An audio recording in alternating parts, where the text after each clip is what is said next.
નમસ્કાર દોસ્તો, હું છું ગર્વથી ગુજરાતી વિપુલ અને તમે પણ ગર્વથી કહો હું ગુજરાતી. મિત્રો, ગઈકાલે બે ફિલ્મ રિલીઝ થઈ, વશ લેવલ 2 અને બચુની બેનપણી. બંનેનો રિવ્યૂ આપણે કર્યો છે. પણ વશ લેવલ 2 એક એવી ફિલ્મ છે કે જેના વિશે એક વિડીયોમાં વાત ના કરી શકાય. ઘણી બધી વસ્તુઓ રહી ગઈ છે, ઘણી બધી વાતો એવી છે કે જે આ ફિલ્મ માટે કરવી જરૂરી છે, કરવી જ જોઈએ. એવા પ્રકારની આ ગજબ ફિલ્મ છે, મજા પડે એવી ફિલ્મ છે. તો થોડી બીજી પણ ઘણી બધી એવી વાતો હતી કે જે કરવાની હતી, એટલે નક્કી હતું કે બે વિડીયો બનશે. એક વિડીયો બહુ લાંબો થઈ જાય તો મજા ના આવે, એટલે આજે બીજો વિડીયો લઈને તમારી સામે ઉપસ્થિત છું ફરી પાછો એક વખત. તો વશ લેવલ 2 એ બે ભાષામાં રિલીઝ થઈ છે. એક ગુજરાતી ભાષામાં વશ લેવલ 2ના નામથી અને હિન્દીમાં વશ વિવશ ના નામથી રિલીઝ થઈ છે. બંને ભાષામાં લોકોએ ખૂબ જ વખાણી છે. હિન્દી બેલ્ટમાં પણ બહુ જ બધા લોકોએ વખાણી છે, લોકોને ખૂબ જ ગમી રહી છે. તમને યાદ હોય તો વશની રીમેક બની હતી શૈતાન કરીને, અને એણે બહુ જ સારો બિઝનેસ કર્યો હતો. તો આ વખતે પ્રોડ્યુસરોએ બહુ જ સમજદારીવાળું કામ કર્યું છે કે એને હિન્દી ડબ કરીને રિલીઝ કરી છે.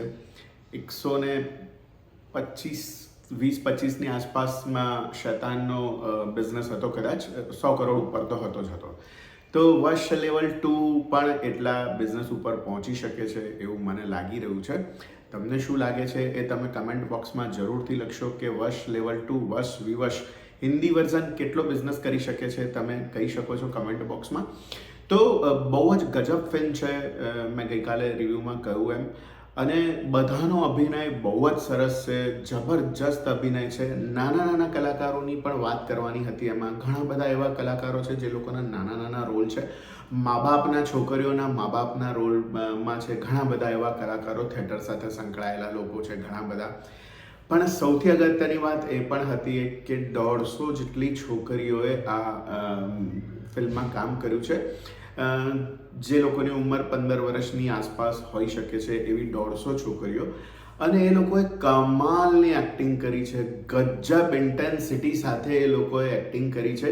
આટલા બધા લોકોને એક ફિલ્મમાં એક સાથે સમાવવા અને એમની પાસેથી પણ એટલું જ સરસ કામ લેવું, કઢાવવું, કૃષ્ણદેવ યાજ્ઞિકને હેડ્સઓફ છે અગેન, કે આ પણ એક ટાસ્ક હતો કે આટલા બધા લોકોને એક સાથે લઈ, આટલી બધી છોકરીઓને એક સાથે કાસ્ટ કરીને એ લોકોની સાથે આવું ગજબ કામ કરાવવું.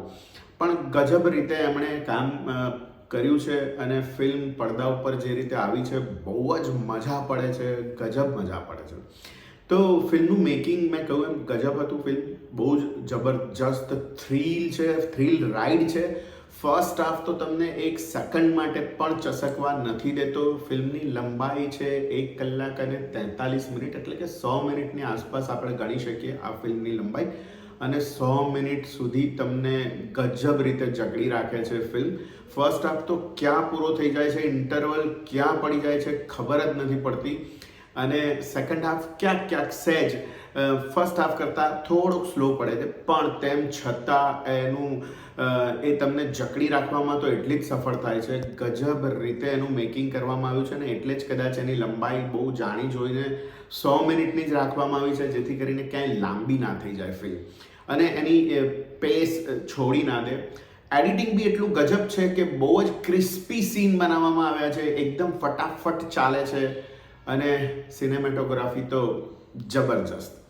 શું અદ્ભુત રીતે એને ડિરેક્ટ કરવામાં આવી છે, અને અદ્ભુત રીતે એને કચકડે કંડારવામાં આવી છે. બહુ જ સુંદર રીતે એને શૂટ કરવામાં આવી છે.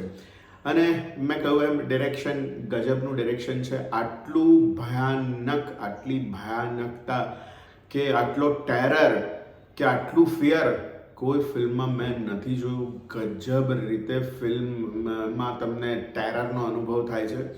આટલી ભયંકર રીતે હત્યાઓ, દેખીતી રીતે હત્યાઓ નહીં પણ તો પણ હત્યાઓ, આટલી હત્યાઓ કરવા માટે આવા વિષયને શોધી લાવવાનું કામ એ કૃષ્ણદેવ યાજ્ઞિક જ કરી શકે છે. પહેલા ભાગ કરતાં પણ બીજો ભાગ ભયાવહ છે, બહુ જ ઇન્ટેન્સ છે, અને ગજબ રીતે તમને ખુરશી ઉપર જકડી રાખે છે.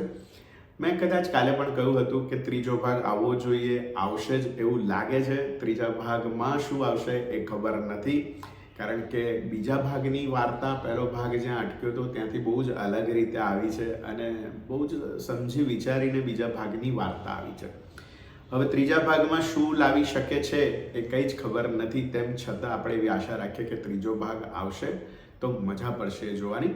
તો મિત્રો, વશ લેવલ 2 એક ગજબની ફિલ્મ છે, તમે બિલકુલ જોઈ લેજો, ચૂકતા નહીં. ગુજરાતી સિનેમા હવે એ લેવલ ઉપર પહોંચી ગયું છે કે હિન્દી ફિલ્મોને પણ ટક્કર આપી શકે છે, સાઉથની ફિલ્મોને પણ ટક્કર આપી શકે છે. કૃષ્ણદેવ યાજ્ઞિકે કરી બતાવ્યું છે. કૃષ્ણદેવ યાજ્ઞિક માટેનો એક સ્પેશિયલ એપિસોડ ટૂંક સમયમાં હું મારી આ ચેનલ ઉપર મૂકવા જઈ રહ્યો છું, એ પણ તમે જોજો. આ વિડીયો તમને કેવો લાગ્યો એ પણ તમે કહેજો.